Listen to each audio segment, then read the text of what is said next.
Hello, everyone. Welcome back. So today I want to talk to you about Republicans needing to remove the filibuster. Okay, so the filibuster is basically a rule in the Senate where members have an unlimited amount of time to debate, and they can hold up voting on a particular bill. Okay, so at one point they had to actually get on the floor and talk. Okay, now basically they don't actually have to do that work.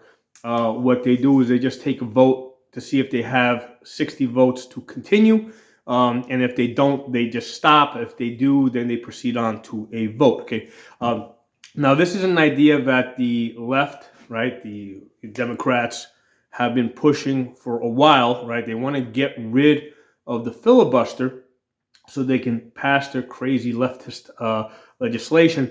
And they've tried, right? I think they were held up by one or two votes um, during Biden's administration. Um, but the thing is, if Democrats ever get into power, okay, they are 100% going to do it, okay? And don't say that they're never going to get back in power, okay? Power shifts back and forth. Okay, so Democrats are eventually going to get back in power. There's a good chance that they, at some point, might win, a trifecta. And although it seems like a lot of people are like, oh, Democrat Party's falling apart. They'll never get elected. They're fighting each other. That's all BS, man. They will come back together. And the reality is that at least 50% of the population, if not 55% of the population, is very easy to persuade with the idea of freebies. Okay, and even if it's not practical, even if they're not going to get it, just floating the idea that they're going to get free stuff is going to get people to vote for Democrats, right? And that's something that they have done in the past, and they will continue to do. So they between even in the midterms, by the time the midterms roll around, they're going to get themselves together. They're going to come up with a strategy where they're offering people freebies. There's a good chance that the Trump administration might screw up one or two things. I mean, everybody makes mistakes. And there's a very good chance that they're going to get back in power. Okay. So if Democrats ever get into power, okay, and if they ever get control of the Senate again, they are 100% going to make another attempt to drop the filibuster. The next time around, they might succeed. Okay, so Republicans need to just accept that reality. And at the moment, they have both. They've got a trifecta, right? They've got both chambers of the Congress. They've got the presidency. They need to preemptively get ahead of this, drop the filibuster, and get some stuff done. Okay, now.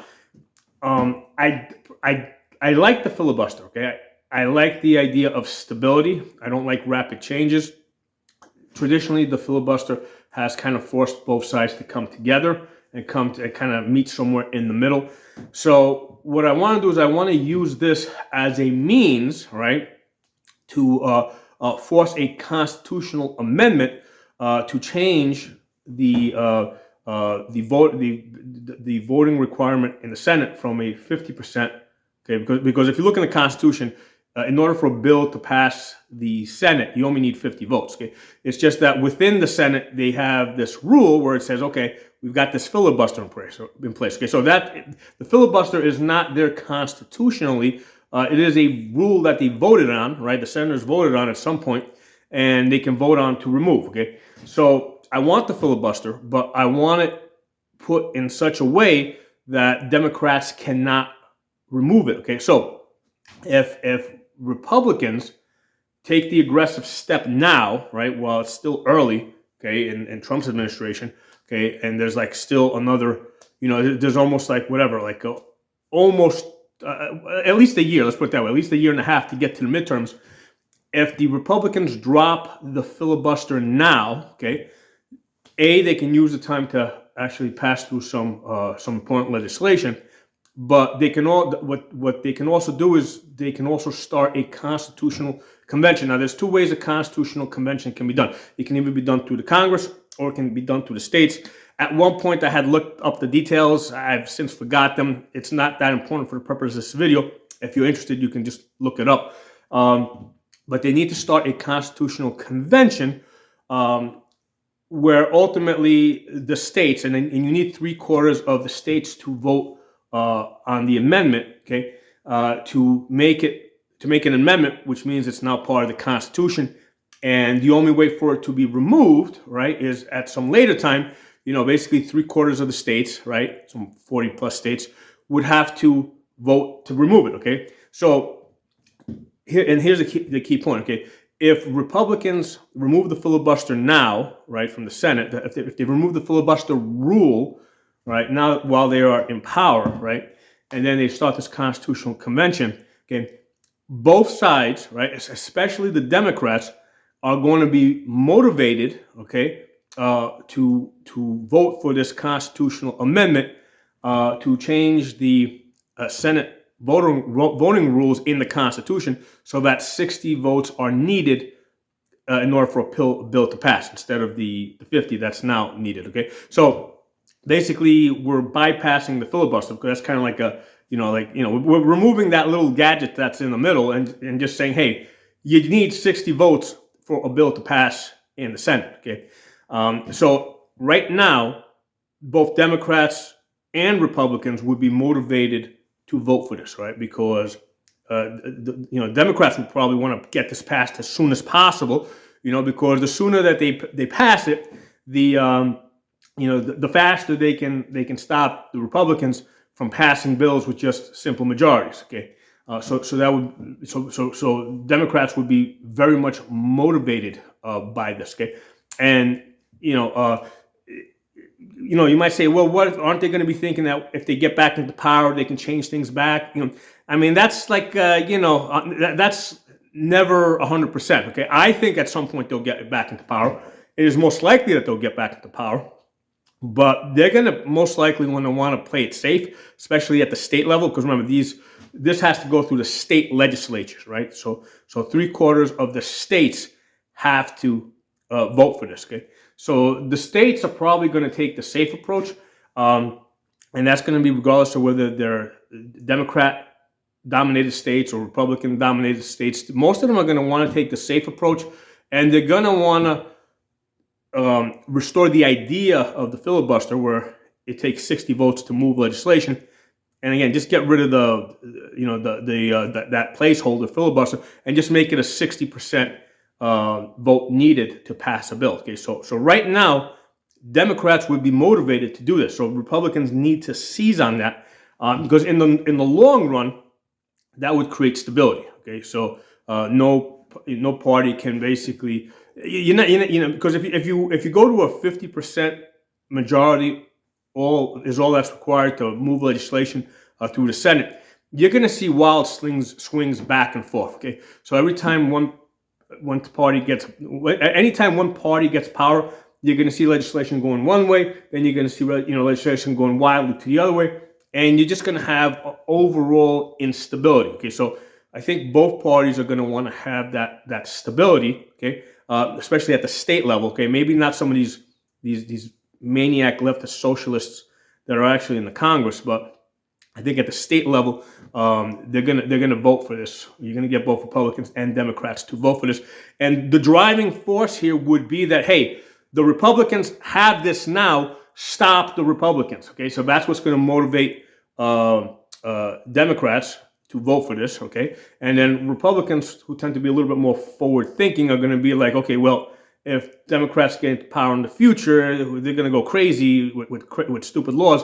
So let's get this in place. So I think both sides are going to want this. Now, the other thing that they should do, right, because once they open up this constitutional convention, there's a couple of things that they can also fix at the same time. They need to fix the Supreme Court justices to 9 justices. Okay, so you can't have one side or the other side trying to pack the court to add additional justices to dilute the vote of the ones that are currently there. Okay, so they need to fix the Supreme Court justices to 9. Okay, they need to make it so that, because every 10 years or so, there's a censorship that's done. Okay, to determine how many how much representation each state gets. Okay, so this is important for how many members in the House each state is going to have, and how many electoral votes each state is going to have. Okay, so right now in the blue states, what they're doing is they're counting illegals. Okay, that's what they're doing. Okay, so they need to change that so that it makes it very plain that as for census purposes, for representation purposes, right? Only citizens count. Okay. I would go a step further and say, only citizens of that are eligible to vote. Okay. So, for example, I would remove children from that. Okay. I would just keep it to only eligible citizens can vote. So, the good thing about that is now you can kind of keep track of that, because now there's going to be a correlation by the number of registered voters and the people in the census. And if you see a wide difference, now that's something that can be investigated. Okay, so they need to address the censor, the censor for purposes of deciding representation. Okay, and finally, the other thing that they need to add to this, okay, which is again is related, voter ID. Okay, so for the purposes of voting, okay, people need to present voter ID so that we know who's voting. Okay, and they need to clarify that the votes are to be done in a single day. Okay, so not a voting week or a voting month. Okay, like we have now. Now you can still have absentee ballots, all right, particularly for military people that are out of the country, okay, or traveling. So you can still have absentee ballots where you request the absentee ballot, right? So you can still allow for that because again, that's easy to keep track of, okay? These absentee ballots would have to be received by the voting day, okay? So we don't want a voting month anymore, right? Or voting season, okay? We want a voting day, okay? So essentially, this is really a video about some constitutional amendments that are needed, and the Republicans can really push this by taking the initiative and basically getting rid of the filibuster for the purpose of pushing forward a constitutional amendment, okay, that would require 60 votes for a bill to pass the Senate. And they should make it clear. They could say, hey, we're doing this, okay? We understand that this is really not in the best interests of the country in the long run, but we are also going to recommend that a constitutional convention is opened up for the purpose of correcting this, with a constitutional amendment. Okay, so something for you guys to think about. Because here's the thing, for a long time, Republicans have been like, oh, protect the filibuster, protect the filibuster. So I think it's kind of like ingrained in people's heads at this point that Democrats are against it, so we have to be for it. And I think we need to be a little bit more strategic about how we move forward with this. Yes, I think it's good, but we need to kind of like make it permanent, okay? And right now it's not permanent. And Democrats can reverse this at any time, and then we're just going to be shit out of luck. Because if once the Democrats remove the filibuster, the type of legislation that they're going to push through the Congress is the type that they're going to become the permanent party in control. Okay, they're going to open up USAID. They're going to do all that stuff. They're going to go they're going to go right back to where they were before Trump's second term. And they're gonna take that up to the next level. Okay, so if you look at other countries, like let's say like England, right, or Australia, right, that'll give you a good sense of how far, okay, those Democrats are going to go. Okay, so yeah. Anyway, something for you guys to think about. I'd like you guys to circulate the idea. And again, this is removing the filibuster for the purpose of making it permanent through a constitutional amendment. Okay, drop some comments. Let me know what you guys think.